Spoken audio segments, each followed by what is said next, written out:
Hello मस्बिराजी के हो? खाजा खाएको चट्टा अनि कोदोको खाजा भन्ने झोल हुन्छ?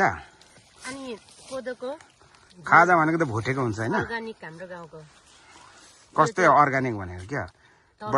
बडकाउला मिसेको? कुलुङ भाषामा के भन्छ हैन नाना? योक्सी योक्सी पिँडालु हो त्यो त कहाँ हो? अनि कुलुङ भाषा योक त भन्छ योक त्यसरी खाइन्छ गाई योक्स के हुन्छ? अनि जाँड खाने अनि त्यसलाई खाजा भन्ने? जाँड कोदोको के कान योक कोदोको तेल हो कोदोको उम्, अर्गानिक यस्तो कहाँ पाइन्छ सहर बजारमा गाउँमा भन्नेको गाउँमै हो म्याडम हो। नाना टेस्ट गरौँ त ल ल ल ल मेरो जेठी नाना र एकजना महिला जाँड खाँदै हुनुहुन्छ।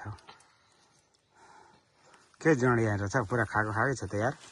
पिँडालु पनि खाएको खाएकै छ। अनि खाजा भोक लागेर त दिनभरि अलैँची के गरेर भोक लाग्यो यस्तो जङ्गलमा अनि गम्बुट? यत्रो अलैँची फानेको झारसँग फाइट खेलेको होइन नाना अनि त नम्ने ल अनि यत्रो झारसँग फाइट परेको उम्, भोक लाग्छ खाइन्छ नि होइन है नम्ने उम्, योक चाम्थे भाषा बोल्नु न योक चाम्थे बोले चुम्थे जिजुम्थे खर्साइ चाम्थे उम्, उम्। इकाइ बोले चुम्थे मका ल ल ल ल वालुङको ठाउँ पि सुख जीवन उम्।